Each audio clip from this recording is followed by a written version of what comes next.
அடுத்து ரொம்ப நாளைக்கு அப்புறமா நம்ம மந்திரவாதி தாய் கிழவியை காட்ட இவங்க சொந்த ஊர்ல சொந்த வீட்ல எந்த கவலையும் இல்லாம ஜம்முன்னு இருக்காங்க. அம்மா இந்தாங்கம்மா உங்களுக்கு ஒரு போஸ்ட் வந்திருக்கு என்னன்னு பாருங்க.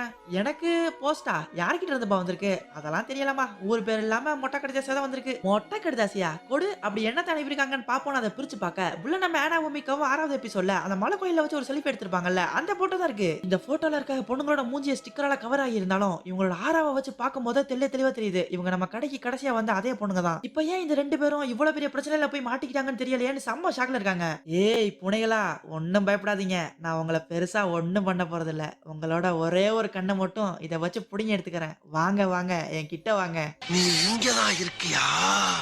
உன்னைத்தான் ரொம்ப நாளா தேடிக்கிட்டு இருக்கேன். விட மாட்டேன். உன்னைய அடிச்சு கொல்லாம விட மாட்டேன். கடைசில எப்படியோ ஒரு வழியா நம்ம மீக்கோட கிளாஸ் டீச்சர் இவங்க ஏரியால சுத்திக்கிட்டு இருந்த அனிமல்ஸ் எல்லாம் கொல்ற அந்த சைக்கோவை கண்டுபிடிச்சு அவன டேசரை யூஸ் பண்ணி ஷாக் கொடுத்து மயக்கி யாருக்கும் தெரியாம ரகசியமா கடத்திட்டு போயிறாரு. இப்ப மறுநாள் காலையில அந்த சைக்கோவை காணாங்கிற போஸ்டரை போலீஸ் ஊர் ஃபுல்லா ஓட்டிட்டு இருக்காங்க. அப்படின்னா நம்மளால அந்த சைக்கோவை கடத்தி கொண்டு போய் போலீஸ் கிட்ட ஒப்படைக்காம இவரே அதை பண்ணிட்டாரு போல. நம்ம டீச்சர் பண்ணது சரியா இல்ல தப்பா? சரி ஒருவேளை உங்க கையில அந்த சைக்கோ மாட்டிருந்தா நீங்க என்ன பண்ணுவீங்கன்னு கமெண்ட்ஸ்ல சொல்லுங்க.